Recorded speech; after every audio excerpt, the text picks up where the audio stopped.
Assalamualaikum warahmatullahi taala wabarakatuh. Ya dinya al-Fatihah. Bismillahirrahmanirrahim. Bismillahirrahmanirrahim. Alhamdulillahirabbil alamin arrahmanir rahim maliki yaumiddin.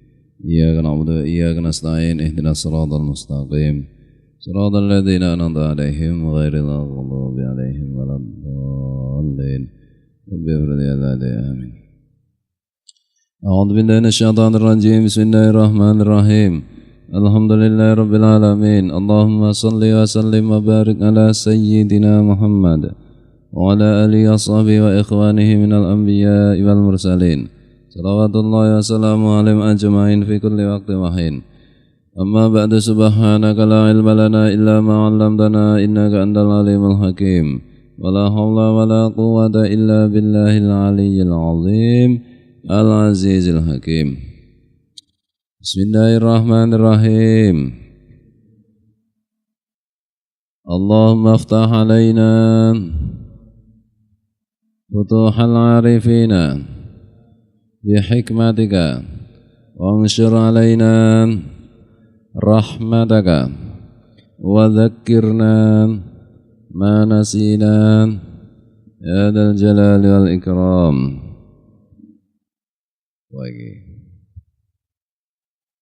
Qala Ibnul Mubarak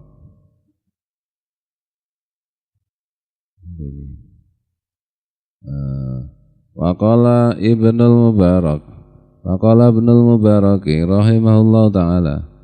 Ibnul Mubarak mengatakan, raddu dirhamin min subhatin ahabbu ilallahi minat tasadduqi bimi'ati alfi dirhamin wa mi'ati alfin wa mi'ati alfin hatta ngudda sita mi'ati alfin. Ibnul Mubarak, Imam Ibnul Mubarak rahimahullah ta'ala pernah mengatakan, menolak satu dirham yang subhat. Subhat itu ragu-ragu apa halal apa haram. Menolak satu dirham yang subhat itu lebih disukai Allah dibandingkan dengan sedekah dengan 1000 dirham dan 100.000 dan 100.000 sampai 600.000 dirham. Menolak satu dirham yang subhat itu lebih disukai Allah daripada bersedekah 700.000 dirham. Jadi hati-hati mencari rezeki itu lebih diutamakan daripada bersedekah. Maksudnya itu sebelum sedekah itu kan hati-hati dulu cara mencari rezekinya. Maka Ibnu Mubarak rahimahullah ta'ala mengatakan, menolak atau tidak mengambil satu dirham yang meragukan. Meragukan belum tentu haram, apalagi kalau haram. Menolak satu dirham yang meragukan itu lebih baik di sisi Allah, lebih disukai Allah daripada kalau sedekah 7.000 dirham.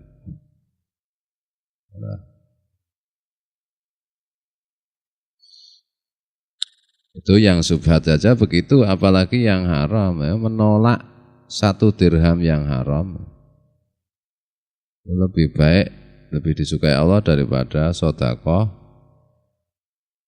berapa triliun.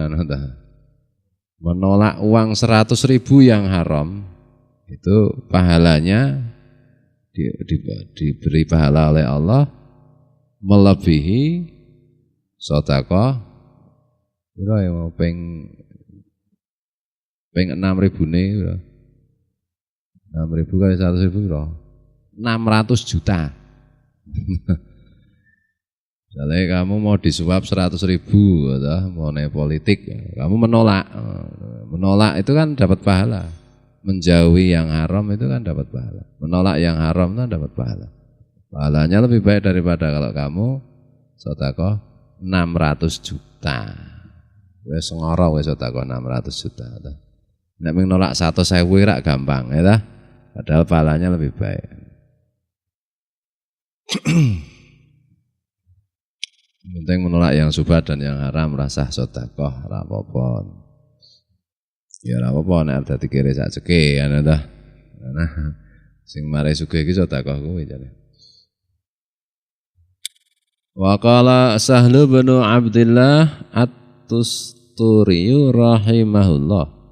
Sahal bin Abdullah At-Tusturi rahimahullah mengatakan, man akalal harama ngasat jawarihuhu sya'a am aba ngalima au lam ya'lam waman akalal halala atongat jawarihuhu wa wufiqa lil khairati.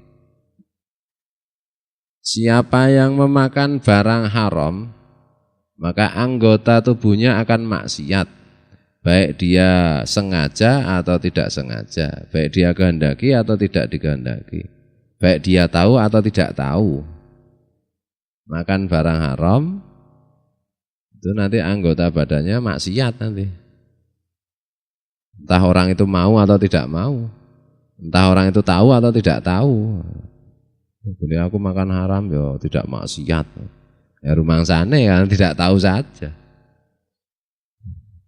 Dan siapa yang memakan barang yang halal, maka anggota tubuhnya akan taat pada Allah dan diberi pertolongan untuk melakukan kebaikan-kebaikan. Memakan barang yang halal itu anggota badannya akan taat dan diberi pertolongan untuk berbuat kebaikan-kebaikan.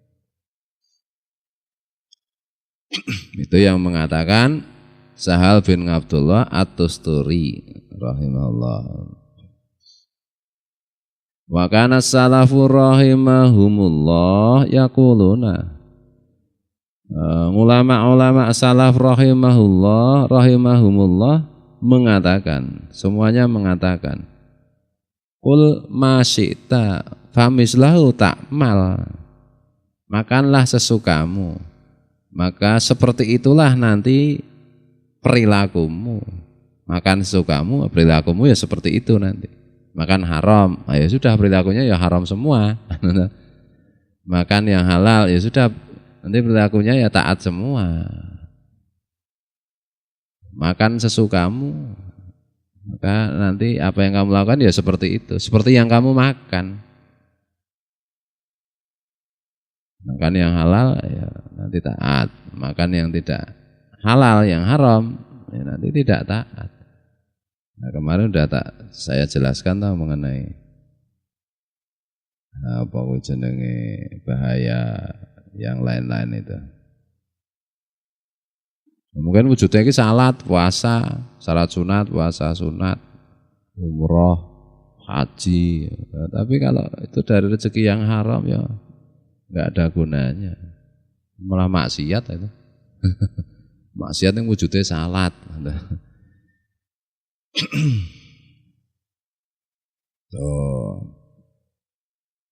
Qultu, aku berkata Al-Habib Abdullah bin Ali Al-Haddad, walladhi ya'kulu al-harama wa syubuhati wa in ngamila bitongati fi zahiri fatongatuhu ghairu makbulatin. Orang yang memakan barang haram dan subhat, meskipun amalnya itu zahirnya taat, perbuatannya zahir itu taat, nah, ketaatan zahirnya itu tidak diterima oleh Allah. Dikauli ta'ala, sebagaimana firman Allah Ta'ala, innama yataqabbalullahu minal muttaqin. Yang diterima oleh Allah itu adalah dari orang-orang yang takwa. Walikauli alaihi salatu wassalam, dan sesuai dengan sabda Nabi alaihi salatu wassalam, innallaha tayyibun la yaqbalu illa tayyiban. Sungguh Allah itu tayyib, maha suci, dan Allah itu tidak menerima kecuali yang suci-suci. Haram itu kan najis, enggak suci. Kalau haram ya enggak diterima. Maka kata Al-Habib Abdullah bin Ali Al-Haddad, Orang yang makan barang haram dan syubhat itu meskipun ngamal zahirnya itu taat, tapi ketaatannya itu tidak diterima Allah. Sesuai dengan firman Allah Ta'ala, innama yataqabbalullahu minal muttaqin. Yang diterima Allah itu adalah amalnya orang-orang yang takwa. Takwa di sini itu kan termasuk menjalankan perintah Allah, mengenai makan yang halal saja, mencari rezeki yang halal saja, menjauhi yang haram. Dan sebagaimana cocok dengan sabda Nabi SAW, innallaha thayyibun la yaqbalu illa thayyiban. Sungguh Allah itu maha suci dan tidak menerima kecuali dari yang suci. Haram itu kan tidak suci, najis.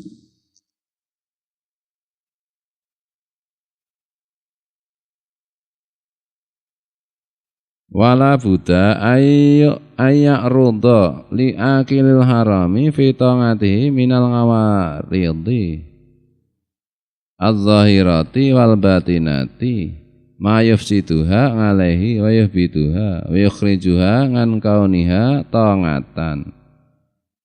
Dan tentulah tidak bisa tidak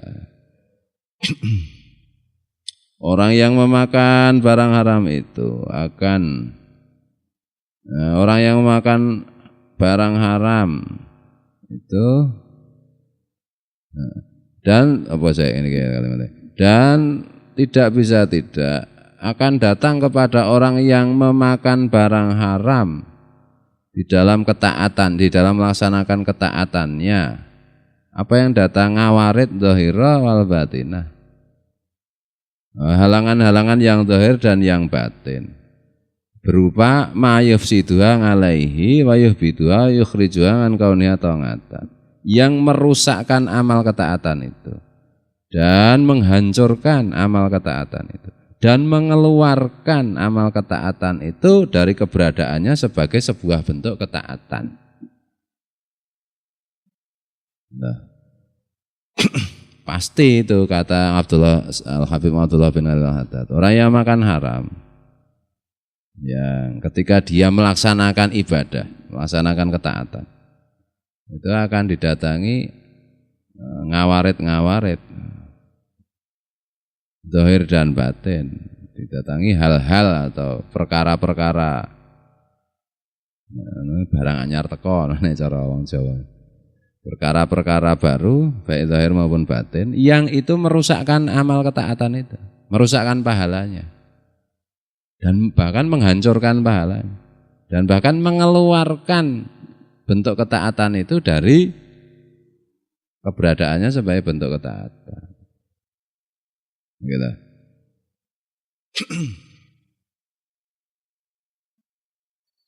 Itu gara-gara makan barang haram. Nah, barang haram itu apa ya, jelas lah ya, haram-haram itu. Cara memperolehnya tidak benar, haram. Barang najis, haram, jelas lah. Ada pertanyaan dari pegawai, Pak, begini ini dapat duit dengan cara seperti ini itu halal atau haram? Gampang lah pegawai. Peraturannya membolehkan tidak? Peraturan nasional sih nggak boleh Pak, tapi peraturan atasan saya malah menyuruh. Atasanmu setan.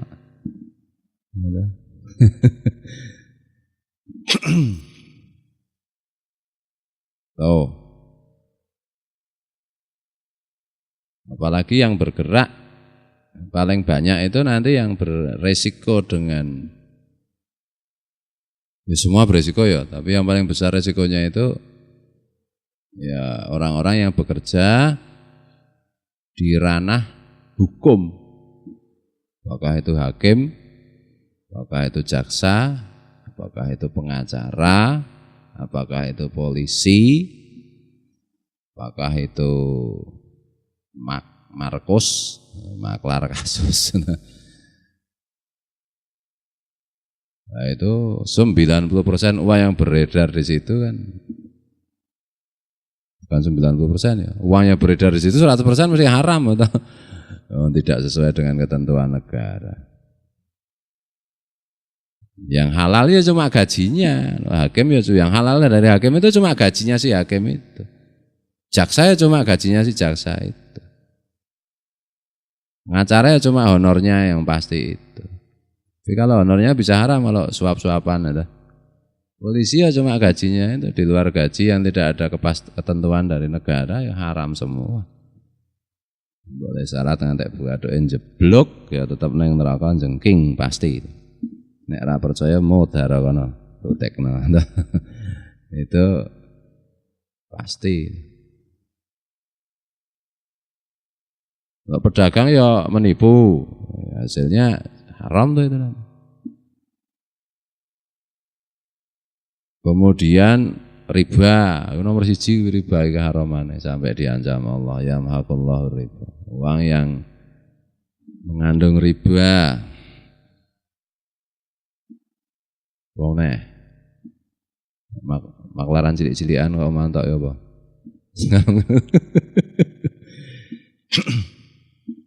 Ya, makanya berkaitan dengan tipu menipu itulah cara.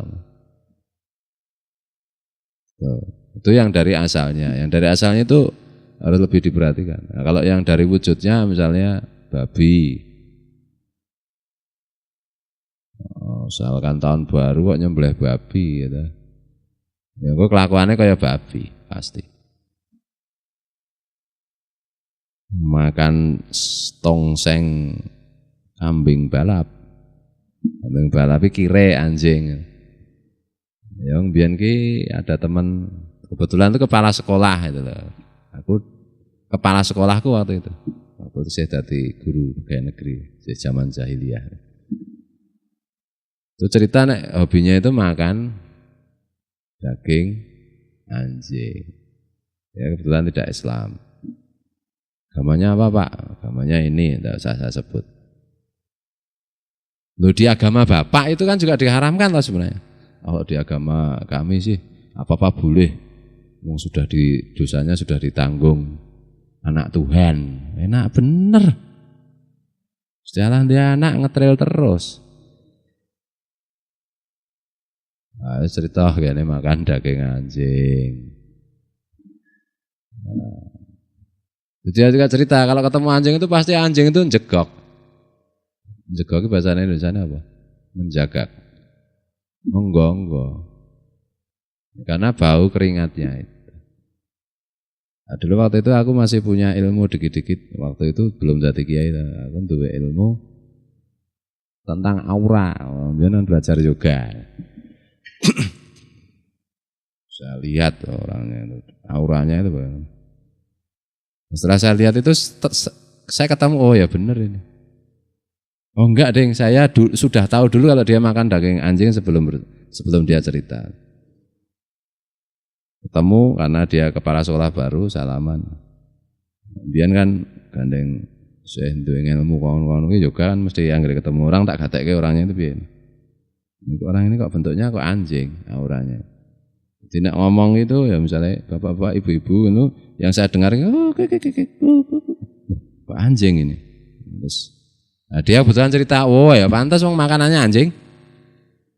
Nguk ya. Di pendengaran saya itu. Tuh, biar tahu ya Pak kalau mangan kire. Ya saya kita buat. Kita buat tenan tonggo sekali-sekali bercermin. Isi ana rupa kirek ora. Isi rada mirip sithik alise apa piye? Apa kirek iki alis?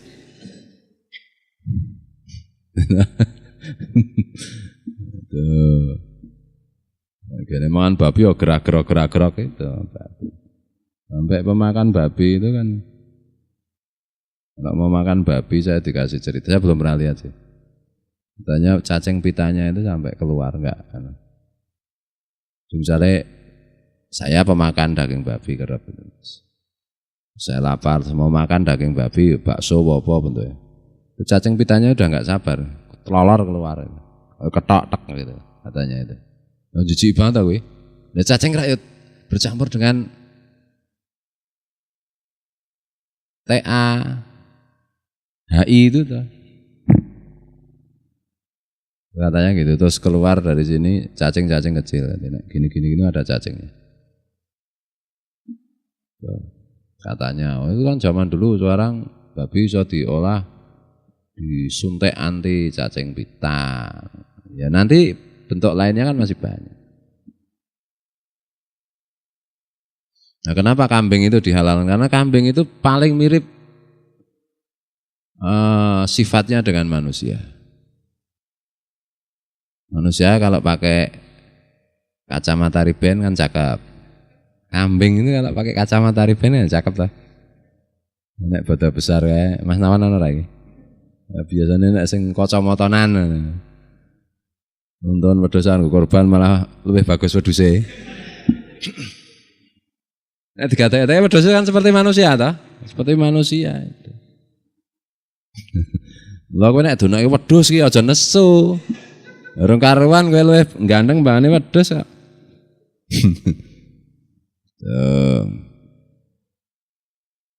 Bismillahirrahmanirrahim. Kenapa hewan-hewan buas itu diharamkan? Ya nanti jadi buas. Sukanya sate singa. Ya kepethuk wong menyatek karo ngrawat ana.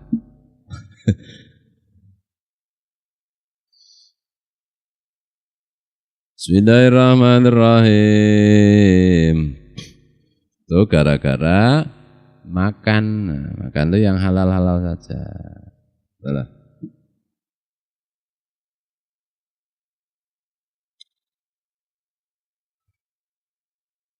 Semua pegawai sekarang ada potensi untuk korupsi.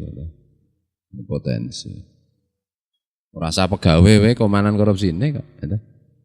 Sogok menyogok sudah biasa. Money politik sudah biasa. Itu semua haram.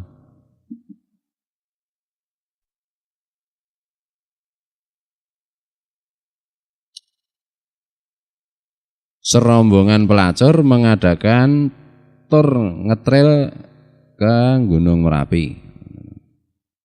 Satu-satunya pekerjaan ya hanya melacurkan diri bersama germonya. Germonya itu juga nggak ada pekerjaan lain, pokoknya profesional satu profesi yaitu germo. Kemudian nyewa EO-nya Pak Ogleng. Tolong dong antar kami main-main trail. Nah, Ogleng dengan gembira menerima. Duitnya sing nggo bayar Ogleng itu ya det haram to kuwi. Nah gitu. Nah, bar mangan det kuwi Ogleng hawane mungkin rabi. Nah, kecuali kalau pelacur itu ada profesi lain, germonya ya jadi germo, tetapi juga menjadi pejabat. Nah, pejabat ya germo ya ono je masalah iki. Terus jadi pengusaha germo ya mau. Ini samon itu uang yang masuk itu. Ketika profesi satu-satunya cuma itu.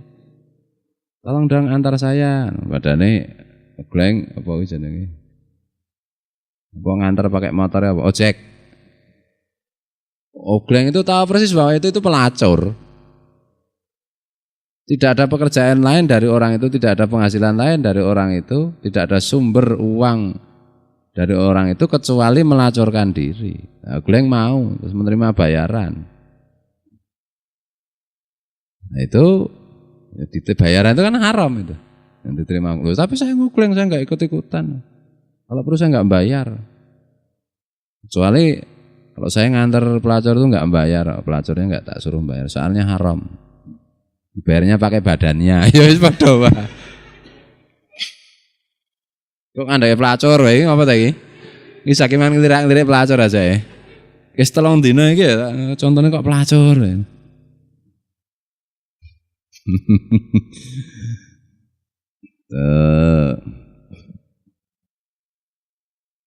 Nah, kalau sekarang nggak kelihatan itu yang makan haram dan yang makan halal nggak kelihatan. Akibatnya nggak kelihatan. Satu sholat, yang haram juga kadang-kadang sholat, atau malah mungkin lebih rajin sholat. Gitu? Malah di haram itu untuk membuat masjid misalnya. Nah, sungguh-sungguh terjadi itu di daerah barat Jogja sana. Penjual sate anjing itu penyumbang terbesar pembangunan masjid di situ. Masjidnya kan najis mughaladah. Iya. Nah kelihatan semua terbukti statement-statement dalam kitab ini nanti terbukti setelah kita mati itu baru terbukti. Kalau sekarang mah yang suka barang haram dan yang suka barang halal nggak ada bedanya, pakai pecis, kadang ya sama-sama pakai serban, gitu. Salat Id ya bareng-bareng. Itu aja sudah Islam, apalagi kalau nggak Islam nggak usah dipikir itu jelas. Sudah.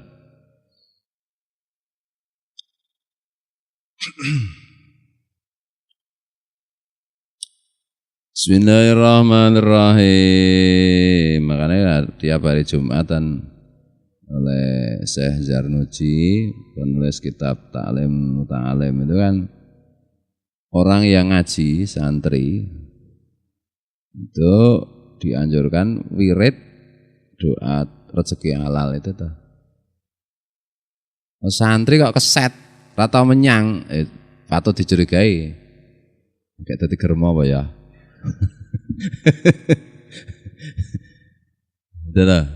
Kita menyang ngaji abot banget, perhatikan. Apa yang akhir-akhir ini kita makan? Bagaimana akhir-akhir ini kita bekerja? Itulah. Bagaimana cara kerja kita? Cara kerjanya benar halal. Yang ngaji itu berat tapi tetap diberi kemudahan. Tadi sudah diungkapkan oleh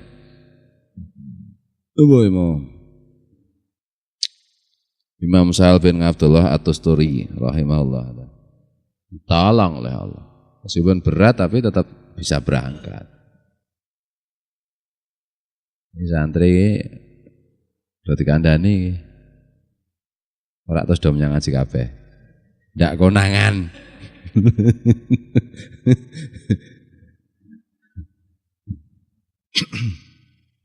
Ya tapi kamu jangan melihat orang lain, yang diperhatikan itu diri sendiri gitu loh, jangan menilai orang lain.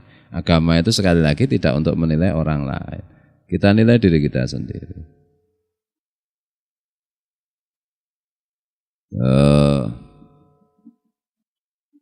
Bismillahirrahmanirrahim. Nah, cara Pak Kiai Jawis ya. Kiai sekarang pada enggak ampuh-ampuh lagi. Enggak seperti dulu, yang ampuh tidak sebanyak dulu. Kiai Jawis, Kang Kiai Jayan, gampang jawabannya. Perhatikan untalannya. Perhatikan makanannya, makanannya beres baik ya. Hebat. Asalnya itu dari makanan itu tadi. Halo. Karena ini sumber energi.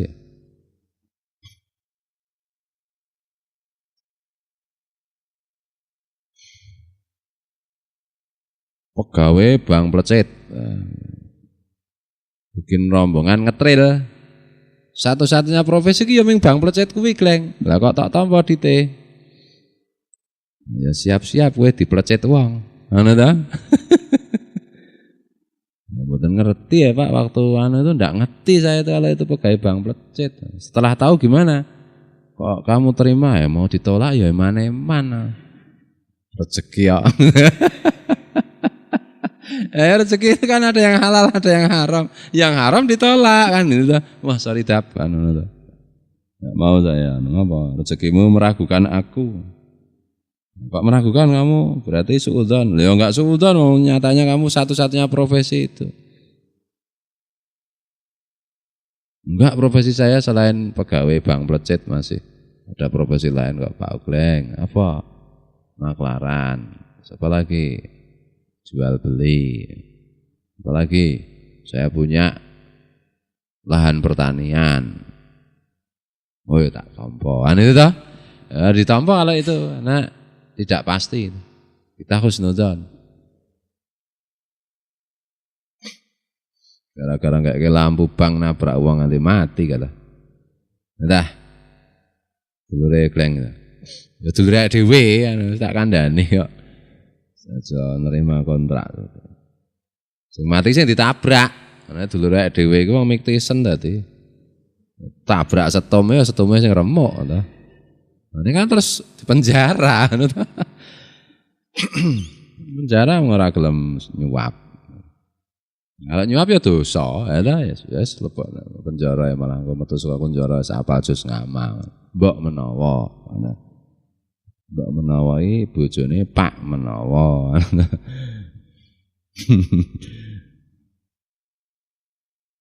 Bismillahirrahmanirrahim. Banyak ulama di penjara malah dapat ilmu, bisa sempat membaca kitab, menulis kitab kan banyak.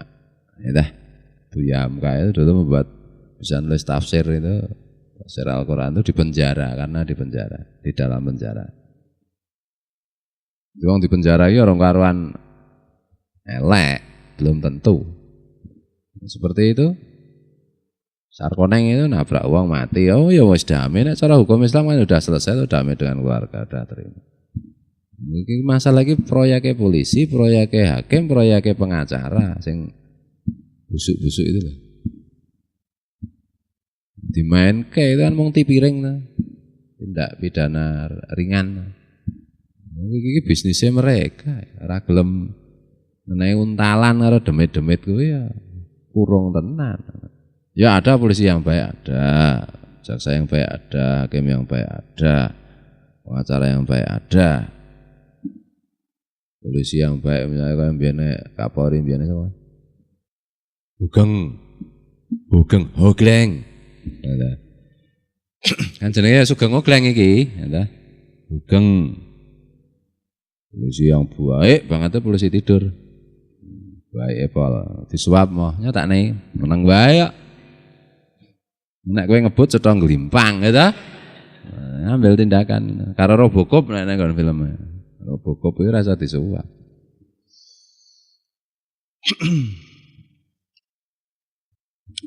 Bismillahirrahmanirrahim.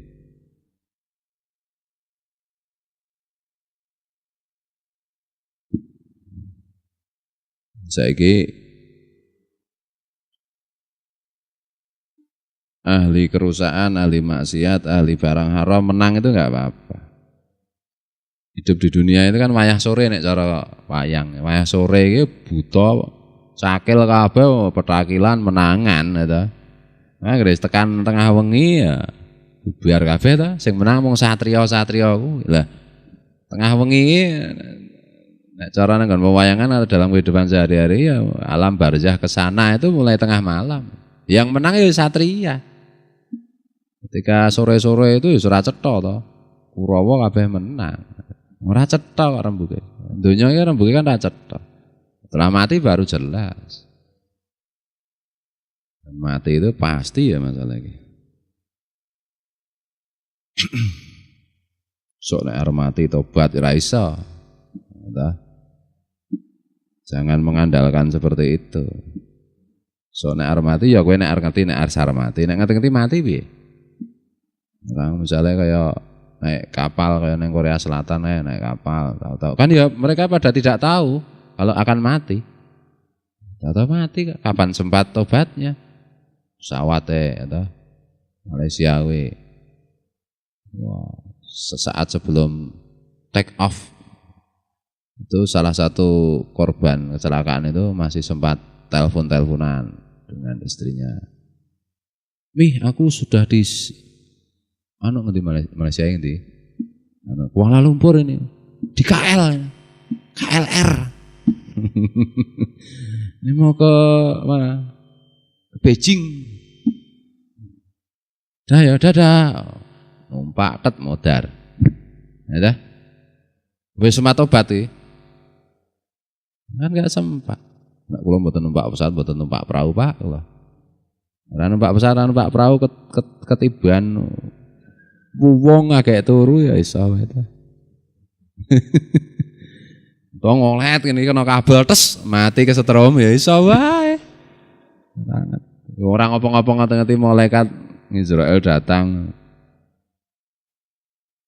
Wong kafir kan menggambarkan malaikat Israel iki nganggo petel ya.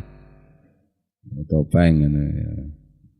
Iki cerita-ceritane nunggoni wong matine wong kafir iki mungkin mbah-mbah iki mati iki lenggak asak durunge mati gambar aku weruh wong nggo pethel. Bar kowe mati, aku weruh wong nggo topeng nggo pethel. Terus berarti malaikat Israel. Ya ta? Gambaran malaikat Israel itu di barat itu kan mengerikan. Padahal di dalam Islam itu gambaran malaikat Israel mendatangi orang beriman itu dalam wujud laki-laki yang sangat tampan, yang sangat ramah, yang sangat semana, yang sangat menyenangkan. Betul lah. Mana orang barat itu ini nenggon babakan kalau malaikat Israel digambar ke orangnya, wah ini ahli neraka, Pak. Penglihatan ahli neraka terhadap malaikat Israel ya kalau menurutku. Nah, kalau kita menggambarkan malaikat Israel ya tampan, menyenangkan, santun, ada. Betul lah.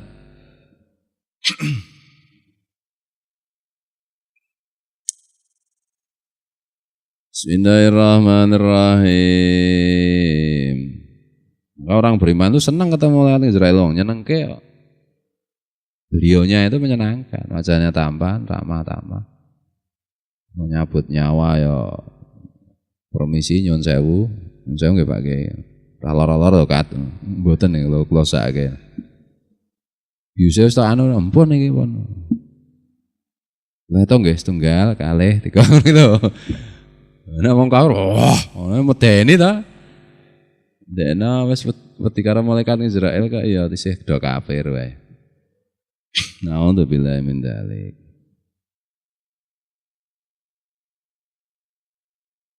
Mungkin ini makanannya haram ya malaikat Israel wujudnya ya medeni ya. Manusia tapi bertaring. Ini mangan iwak asu no, tak kira malaikat Israel wujudnya kayak asu aja to. Ngletak ana ta. Iku nek Pak Woi riyen dek jaman riyen niku tau mangan iwak asu sih kula niku. Nek wis suwe sampeyan tobat terus rak ya di ngapura Allah. Ana ta? Gitu. Tobat sesuk mbleh kirek meneh lah ya padha wae. Itu baru mangan kirek, belum mangan uang suap itu, uang haram lebih berbahaya lagi. Kemarin udah saya ceritakan. Ndekno ya do mantap ya golek duit haram itu. Oh iki nang dalan-dalane membengi mancenge Anda kesulitan uang, Anda butuh utang, BPKB, ngono riba kabeh ta itu. Kira-kira mesake setan. Rezeki haram itu diciptakan Allah untuk makanan setan. Direbut menungso. Setane kuru-kuru.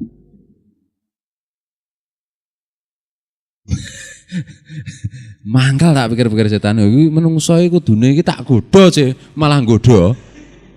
Walik-walik, gregeten tobat sisan ngono ta.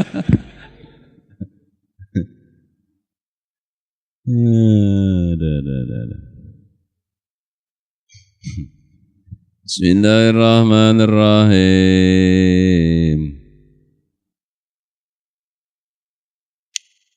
Man ta'amala dzalika dan seterusnya. Wallahu muwaffiq ila aqwamit thoriq wallahu alam. Assalamualaikum warahmatullahi wabarakatuh.